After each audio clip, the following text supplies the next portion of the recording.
నిజమే కదా, కోట్లు కావాలంటే మీరే పరిశోధించుకోండి. ప్రతి నా వీడియోలు చూసేవాళ్ళు ఎవరైనా పరిశోధించుకోండి.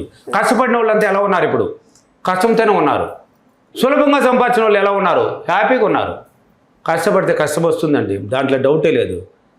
కానీ కష్టపడకుండా సులభంగా సంపాదించే మార్గాలు బోర్డు ఉన్నాయి. అది ఎలా అనేది మాకు కొన్ని టిప్స్ చెప్పండి. అది ట్రిప్స్ కాదు, దీంట్లో ట్రిప్స్ అంతా లేవు. నీ మైండే దీనికి పని పెట్టు, దీని ద్వారా ఉంది. ఈ మైండ్ ద్వారా ఆలోచిస్తే అన్ని సులభ మార్గాలు దొరుకుతాయి, సులభ మార్గాలు దొరుకుతాయి. ఇప్పుడు అంబానీ ఒకప్పట్లో కష్టపడ్డాడేమో, పడి ఉన్నాడు. బిల్ గేట్స్ గారి వాళ్ళంతా ఒకప్పట్లో కష్టపడి ఉంటారు. కష్టపడితే ఉంటే కష్టంతోనే 50 రూపాయలు 100 రూపాయలు కూడా పనిచేసిన వాళ్ళంతా అలా కష్టపడినారు. తర్వాత మైండ్ని ఆలోచించారు, ఎనీ టైం డబ్బుని గురించి ఆలోచించి సులభ మార్గాలు ఎతికారు. ఈరోజు వాళ్ళు వేసే డ్రెస్సులు లక్షలు కోట్లు కదా ఉన్నాయి. వాళ్ళు ఏం కష్టపడుతున్నారు, కోట్లు గంటలకే నిమిషాలకు కోట్లు కుమ్మరిస్తున్నారు. ఎలా కష్టపడినారా, ఇప్పుడు కష్టపడుతున్నారా? దీన్ని ఉపయోగిస్తున్నారు, దేన్నే మైండ్.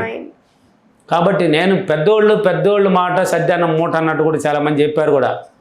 అది మూటలు ఆ కాలానికి వర్తిస్తుంది, ఈ కాలానికి వర్తించదు. కష్టపడితే ఏమొస్తుంది అంటే కష్టమే వస్తుంది. నువ్వు కష్టపడుతున్నావు కాబట్టి డైలీ కష్టమే వస్తూ ఉంటుంది నీ దగ్గరికి. బాడీ మొత్తం కష్టపడిపో ఉంటుంది.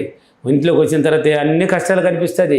కష్టంతో కూడిన డబ్బులు ఇచ్చాట దాన్ని సరిపడుతూ ఉంటుంది. కాబట్టి సులభ మార్గాలు. చాలామంది అడగవచ్చు ఈ క్వశ్చన్ల మధ్యలో, సార్ ఏ పని చేయకనే ఎలా వస్తుంది సార్ డబ్బు అని క్వశ్చన్స్ అడుగుతారు. మన పని చేయలేదని ఎవరు చెప్పారు?